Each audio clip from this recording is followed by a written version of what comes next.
Wadi Yahweh Bashim Yahushua, the Wadi Yahweh Bashim Yahushua, Bashim Rakam Katash, Brakatham. Peace and blessing to the Hophalep, 144, the rest of the 1/3. Shalom, shalom. Peace and blessing to the Hophalep, 144, and the rest of the 1/3. Shalom, shalom. Shalaki. Peace and blessing to all my apostles, elders, and bishops. Malakim, Ajay Bishop Ruel. Shalom. See, this is what Shahid Bolson is telling you what this pale-faced devil is about. Or moral or institutional, you offload systematically, you offload all of the costs to the future. Futures that are populated by people who have no voice in your decisions. See again, future generations are powerless. They're powerless in the present. Future generations are powerless in the present, so you can do what you want to them. That's what you do with powerless people. See, there's a word for consuming resources that belong to others, like resources that actually should belong to future generations. There's a word for taking those resources without their consent. You call it theft when it happens between individuals, but when it happens between generations, you don't call it theft. I don't know why. And this is how you connect the short-term thinking to this other side of it, which it's distinct from short-term thinking, but it's connected to short-term thinking, which is your disconnection in your mind between actions and consequences. This is also part of the superficiality of your culture, because you literally do not feel anything whatsoever morally about any consequences that you do not see. Consequences that land on someone else. Consequences of your actions that land on someone else. Land on someone else far away, or far away in the future. Then you're oblivious to them. You literally think that you can do any sort of heinous thing, any sort of inhuman, despicable act, that you can subsidize your lifestyle by the suffering of others, and as long as those others are far removed from your eyesight, then you think that you have somehow outsmarted morality. Whether, like I say, they're removed from your eyesight by distance or by time. You think that spatial distance disconnects you from the consequences that you yourself cause, suffering that you yourself cause, misery that you yourself cause. If someone else has to absorb the consequences of your actions, the consequences of your decisions, your policies, your lifestyle, if someone else has to absorb all that, then as far as you're concerned, that's just their burden to bear. I mean, think about your whole lifestyle. Like I said, think about your whole lifestyle, your goods, your devices, your technology, your energy, your food. I mean, there's consequences to how food is produced, by the way. There's consequences to how food is produced in America. Ecological consequences, consequences to the people in the supply chain, to agricultural communities that are living near the industrial production facilities and so forth. There's consequences to that. And you are largely insulated from ever experiencing any of those consequences directly. It's all offloaded on someone else. The entire system is structured to ensure that the people who are making the consumption decision never have to feel the cost of that decision, right? You think that the cost is just whatever's on the price tag. That's the cost. But there is a tremendous cost behind why that price tag is as low as it is. Because cheap goods are made possible by the cheapening of the value of countless people's lives all around the world. Your culture of disposable goods is made possible by treating people as disposable all across the globe. You understand? Same slave plantation mentality, same feudal lord mentality. Someone else is suffering, and someone else's deprivation that I cause is not my responsibility as long as it happens far away. As long as it happens far enough away, or if it happens to people who I have classified as being far away from me by the racial categorization. Even if they're right in front of me, I get in my head, think of them as being far away. You distance yourselves from accountability, always, always. If you scale that up, then your military actions, the military actions of your country, obviously they have consequences to families who are in places that you will never visit, that you can't even find on a map. Consequences to children that will either die or they will grow up with a very specific understanding of what America is. Consequences to communities that are going to carry the physical and the psychological impact of your actions for generations. But you don't feel any of those consequences. They're abstractions to you. They're completely abstract to you. And because you cannot feel them, they don't even register to you as real costs in your present day decision making. I mean, can you see how this runs through every aspect, this cultural psyche, this trait of the cultural psyche runs through everything in that society. I mean, it's the structural logic of your economy, externalizing cost, right? You externalize the cost and you internalize the profit. Damage is externalized, cost is externalized. You keep the gains and someone else absorbs the losses. That's capitalism. That's being smart. See, this is a deep cultural instinct that affected every way that every system that you built, every institution that you built, every model that you came up with. This disconnection has made you morally callous people. Morally callous. Not necessarily actively cruel, but indifferent. You're indifferent.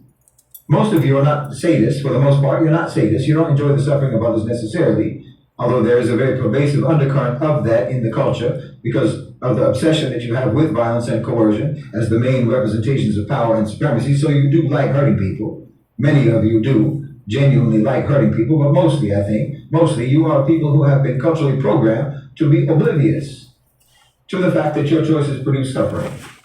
So you think that all of your choices are morally neutral. You don't think that they're, even when they are morally atrocious, you think it's neutral because you don't even think about consequences to other people. This is because of your insulation. This indifference is because of insulation, I think, more than malice. If it was because of malice, it would be easier to address, to be honest, because at least malice acknowledges the suffering since it intends. Yep, here we go. Where we at? All sinful nation. Isaiah 1 and 4. All sinful nation, a people laden with iniquity, a seed of evildoers, children that are corrupters. They have forsaken the Lord. They have provoked the Holy One of Israel unto anger. They are going away backward. Why should ye be stricken any more? You revolt. You will revolt more and more. The whole head is sick and the whole heart faint. That's right. We at Psalms 64 and 8. Oh yeah. So they shall make their own tongue to fall upon themselves. All that see them shall flee away. That's you, devil. Yep. At least malice acknowledges the suffering since it intentionally caused the suffering, but your indifference doesn't even register the suffering. It doesn't even cross your mind. You know? I mean, another aspect of your culture is that zero-sum mentality. I've talked about that many times. Every interaction is a competition. Every gain by someone else is a loss to you. Every situation is reducible to two positions, winner and loser. That's what you think. That's how you think the world is. This runs so deep in the culture, it's become the unspoken theme of every single interaction, every transaction, every personal relationship, every political decision, every economic relationship, every intellectual endeavor. There always has to be, and you always have to try to be the last man standing. And you're even like this in your intimate relationships. My way or the highway. With me or against me. Totalistic, simplistic, and barbaric.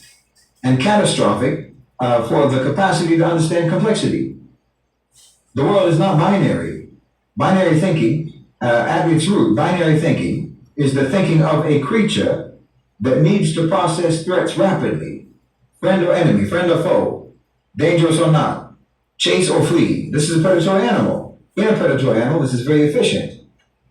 You have to be like that when you're a predator. If you're a wolf or if you're a jackal or if you're a marauder raiding a village in Scandinavia, you have to be like that. It works. But as a civilization that's attempting to navigate a complex world, it's catastrophic. It's catastrophic for the world and it's catastrophic for you because the complex world is not going to simplify itself to suit your limited processing capacity.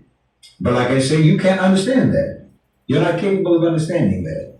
Because again, one of the most consistent and one of the most damaging features of the cultural operating system that you were given is the assumption that your particular experience, your peculiar experience, your experience of the world represents the universal experience of all the people in the world. This is how you think. This is really how you process things. You can't understand that what you feel, what you want, what you prioritize, what you fear, what you think is natural and what you think is normal, you think that these are all you don't understand that these are also very specific outputs of a very specific culture and a very specific history. You think that it's the baseline of human nature itself. You do this all the time. Your leaders are corrupt, so you say power corrupts. It's a truism across time for all human beings forever. You know, your church oppressed you, your church controlled you, your church dominated you, so now you say religion itself is a system of oppression. You know, your history is one of continuous carnage and massacres. So now you say, well, every country did the same thing. Every empire was bloody and every empire was vicious. Or now when things are getting bad in America, you say the whole world is falling apart. You think that your story is the story of humanity. You can't conceive of the reality that, in fact, you are a marginal side story in human history. That's a fact. You can't conceive of that. You think you're the top. You think you're the main character. That's why you exported your political philosophy to the world as if it was a universal political philosophy, right? You treated your economic model as if it was a law of nature, like it's a law of physics, like it's just the natural law, not just your particular society's way of dealing with the economy and dealing with commerce. No, anything you do, you need everyone to do. Anything that you believe, you need everyone to believe. Last man standing, like I said. You can't stand for there to be other ways of doing things. You can't stand for that to exist. The world's not big enough for both of you.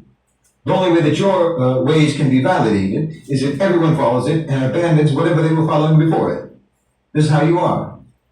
Your definitions of freedom, your definitions of progress, your definitions of success and civilization and so forth, this is never presented as culturally specific definitions.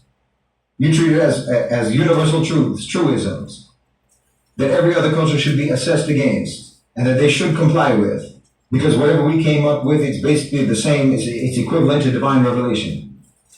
And the effect of all of this inside your culture is a genuine incapacity to even imagine that other people are fully people. This dehumanization.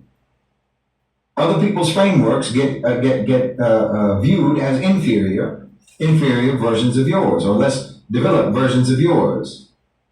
And if they have any resistance to your system or to your categories, you immediately view it as evil or irrational, not as an entirely reasonable response to people who have their own frameworks, and they think that your framework is both foreign and inadequate for them. Not that it doesn't work for them. You can't understand that. Now understand, this is not just arrogance. This isn't arrogance in the normal sense. It's much deeper than that. It's literally the inability to recognize that people can choose, people can organize themselves and follow and organize their society in ways that are completely different, along completely different lines than you are, and still be civilized, still be intelligent, still be moral people.